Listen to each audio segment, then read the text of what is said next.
Bruni, merci de nous recevoir. Ben, ça me fait plaisir. Merci, c'est le fun de commencer la semaine avec toi comme ça. Les gens vont être inspirés, puis nous autres aussi. All right.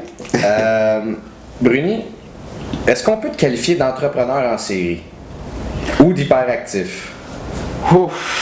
Il y en a, moi je pourrais dire qu'il y a plusieurs catégories. Il y en a hyperactifs, je ne vais pas dire jusqu'à hyperactif. Comme moi par exemple, il y a beaucoup de sujets, beaucoup de business dans le fond qui va m'intéresser. Puis dès que je suis impliqué dans une entreprise, dans une business, que je commence à le partir, ça va bien. Il y a une autre idée qui me vient à l'esprit, je veux m'associer à d'autres entreprises. Puis moi, des projets, j'en ai un paquet. Des fois, ça peut même faire peur. Puis il y a beaucoup d'entrepreneurs aussi que je vois qui sont comme moi. Il y a par exemple, je suis en train de lire le livre justement, qu'on a parlé tantôt brièvement de Luc Poirier, ouais. Que je suis très inspiré de voir son parcours. Puis moi, l'immobilier, c'est quelque chose qui m'intéresse depuis longtemps, okay. Mais que c'est là que j'ai toujours eu peur de mettre un premier pas en avant pour... Puis là, cette année, récemment, j'ai fait un premier move, si je peux dire, j'ai enlevé ma peur. Puis là, c'est comme, j'ai un pied dedans. Puis là, je vais continuer dans ce projet-là, dans l'immobilier. C'est drôle que tu dises que tu as peur d'investir en immobilier ou de te lancer là-dedans.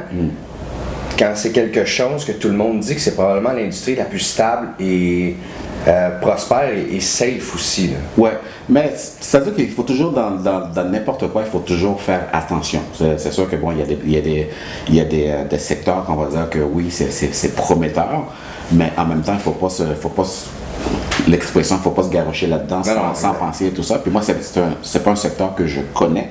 C'est pour ça que de plus en plus, je parlais avec des gens qui sont dans le milieu pour leur dire, écoute, qu'est-ce que tu en penses? Et puis tout ça. Puis même le projet que j'ai investi dedans, avant de le faire, j'ai parlé à au moins une quinzaine de personnes.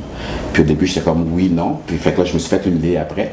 Puis après ça, j'ai embarqué, mais je me suis pas dit, écoute, j'ai de l'argent, exemple, qui est disponible, puis je vais me mettre les yeux fermés dedans. Pas du tout.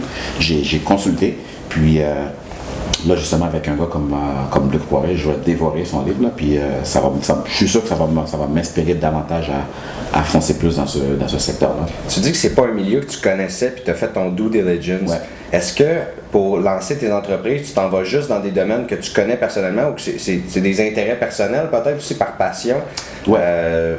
C'est des intérêts. Et ensuite, c'est comme s'entourer de bonnes personnes. On dit toujours, ça c'est quelque chose que j'ai su il y a longtemps et que ça a été amplifié à l'école d'entrepreneurship de Bourse aussi, c'est de s'entourer de bonnes personnes, des gens compétents.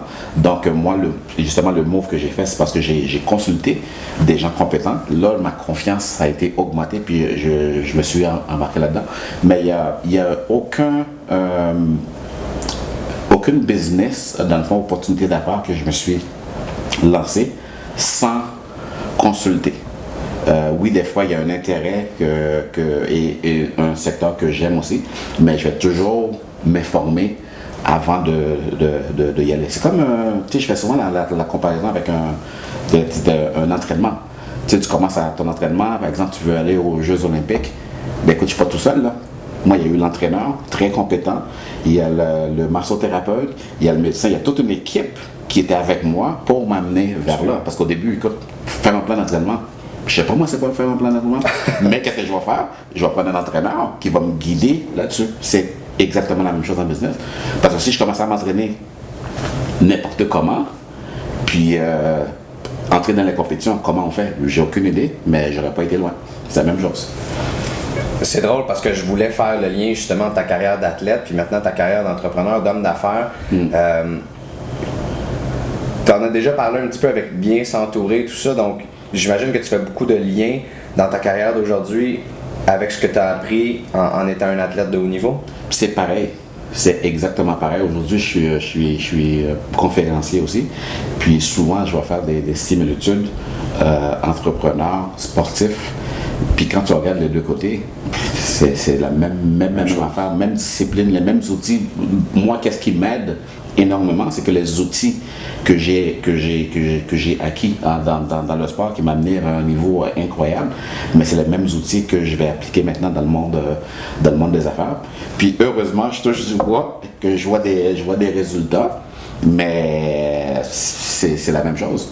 Prends l'exemple concret de la ligne de vêtements. Ouais. Ligne de vêtements, je ne suis pas designer. Tu me dis de faire dessiner un t-shirt, moi je fais des bonhommes allumettes. Mais qu'est-ce que je vais faire? Écoute, je vais m'entourer, écoute, je vais prendre les meilleurs designers que je connaisse. On va leur expliquer la vision, où est-ce qu'on veut aller. Puis là, il y a un partenariat qu'on a fait, ça fait pratiquement 8 ans maintenant, puis ça va super bien. Mais c'est pas moi qui décide mes vêtements, mais qu'est-ce que je fais? Ben, je vais m'entourer de ces bonnes personnes-là. Donc c'est clé pour toi, comme un athlète, dis-moi j'avais une job, c'était de courir. Ouais. Là aujourd'hui, j'ai une job dans chacun de mes projets, par exemple, puis c'est d'avoir la vision, c'est de diriger les gens, c'est d'apporter une espèce d'épice, là. Exactement. C'est de trouver ta job. Ouais, puis c'est drôle, récemment, je pense que c'était la semaine passée, quelqu'un me disait René, mais je comprends pas comment tu fais pour faire tout ça. C'était samedi, c'était avant hier, quand j'ai fait, on avait le 50e anniversaire du magasin Aubainerie à Saint-Jean-sur-Richelieu, puis quelqu'un, mon commissaire, j'avais dit comment tu fais pour faire tout ça? J'ai dit ouais, mais j'ai une équipe.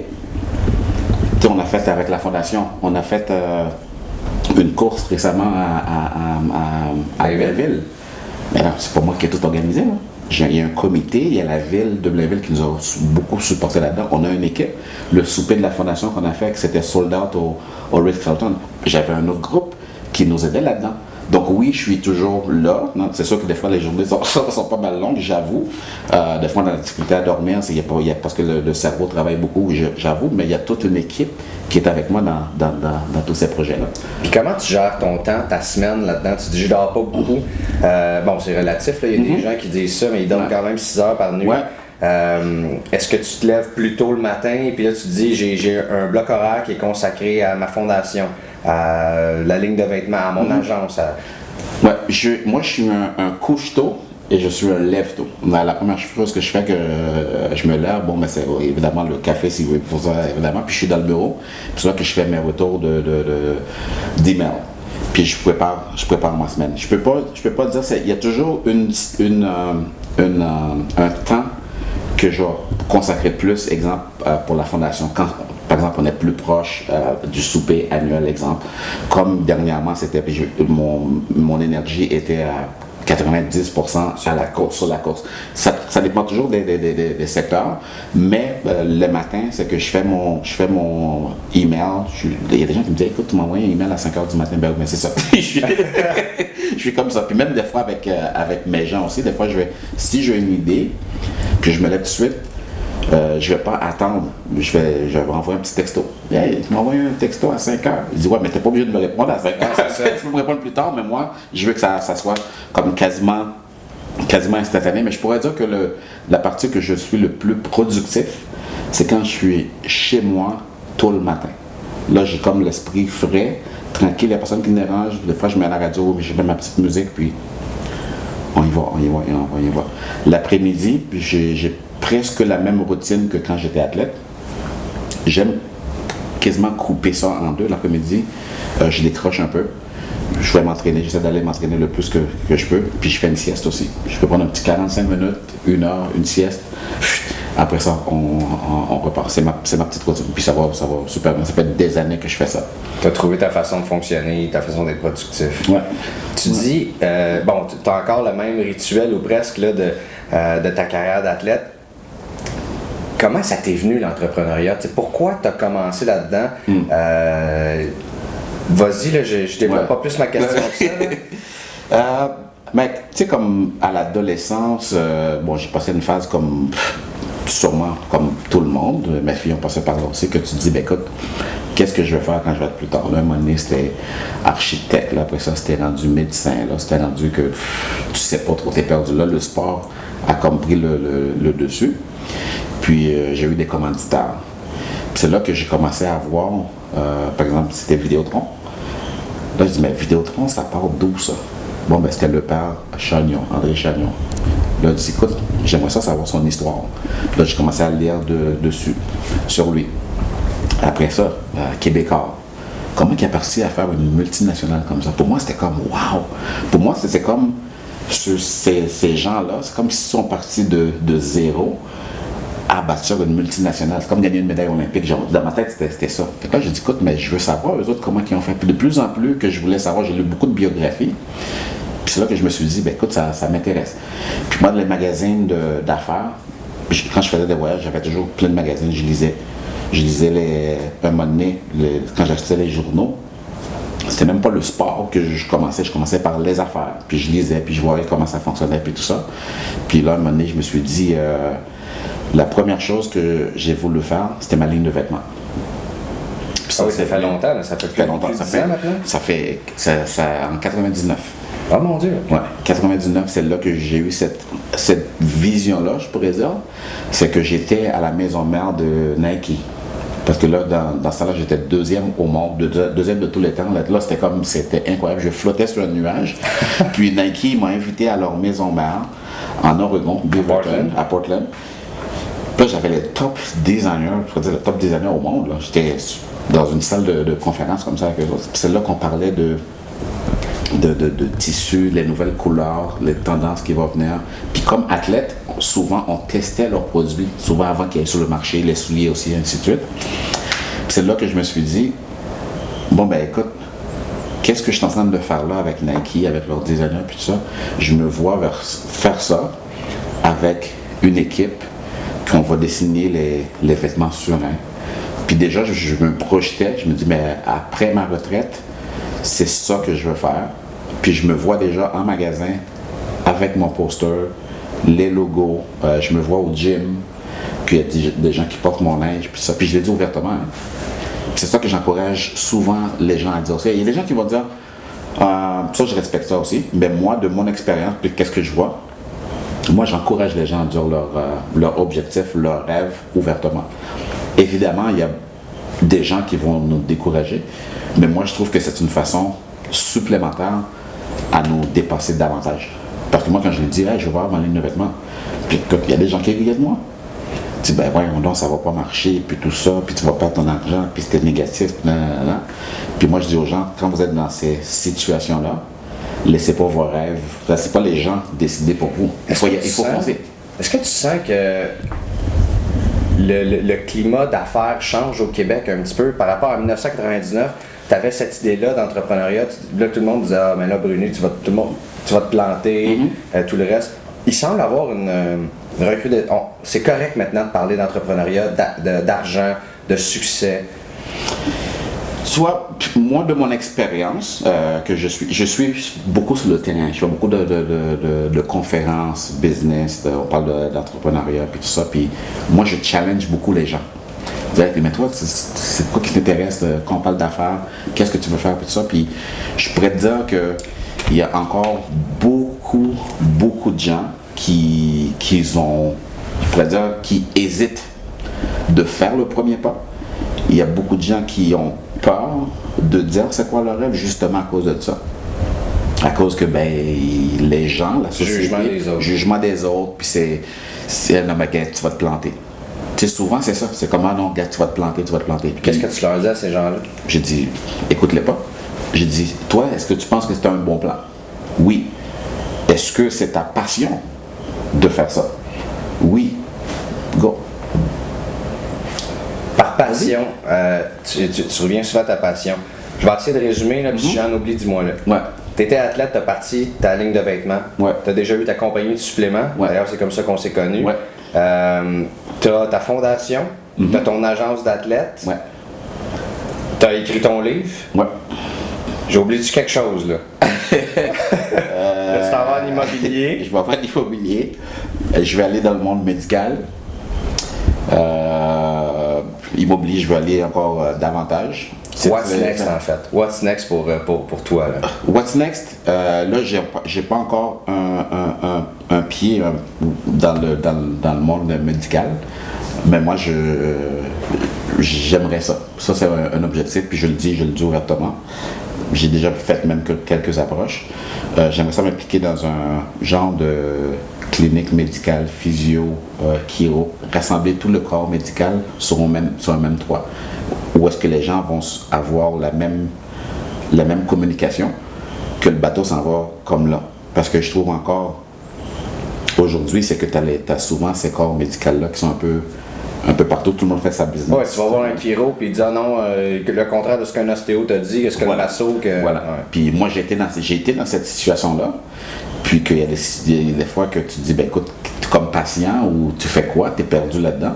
Puis moi je dis qu'il faut qu'il y ait un langage. Puis moi c'est mon but, c'est soit de le créer ou soit d'être impliqué, mais c'est mon prochain move que je vais faire. Dernière question au niveau de ta vision. Parce que ça m'a interpellé quand tu as dit que tu étais assis au bureau de Nike à Portland. Mm-hmm. Portland qui est une ville que j'adore d'ailleurs. C'est une super belle ville. Ouais. Quand tu as eu cette vision-là de partir ta ligne de vêtements ou à chaque fois que tu pars un projet, est-ce que tout de suite tu vois ce projet-là, tu te dis, moi ce projet-là va être plus gros que Nike ou je vais être aussi gros que ça? Ou tu te dis non, moi je veux juste partir ce projet-là parce que j'ai envie de le faire puis je pense qu'on peut avoir du plaisir là-dedans puis grandir? Ça dépend de la personne dans le fond. Parce que moi c'est sûr que quand j'avais avec Nike, je me suis dit que je vais avoir un pied dedans, je vais avoir ma ligne de vêtements. Puis dans ce temps-là, c'était ça. Versus qu'à 18 ans, tu vois, c'est foqué. Que moi je regardais la télévision, puis je regardais mon idole Carl Lewis, puis que là je me suis dit non seulement que je veux participer aux Jeux Olympiques, mais je veux courir plus vite que lui. Là c'était comme, c'était fou. C'est chacun pour soi. T'sais. Je veux dire, je peux des fois quand je parle des gens des objectifs, je veux dire que t'es pas obligé d'être, exemple, un plus grand homme d'affaires que, je sais pas moi, le Monsieur Pelado, whatever, mais si tu veux aller c'est ton idole, whatever, ou tu as un intérêt dans n'importe quel field. Tu dois t'inspirer de ces gens-là. Tu dois t'inspirer de ces gens-là, mais c'est ton objectif à toi. Puis souvent, qu'est-ce que je donne comme comparaison, c'est que quand j'ai couru le 9,84, ok, sous le coup, j'étais deuxième au championnat du monde et puis tout ça, et j'ai terminé deuxième, j'étais 10 fois plus heureux, plus content que celui qui avait gagné. Là, tu vas me dire, comment ça? Ben, moi, c'était mon objectif, je venais de le réaliser là.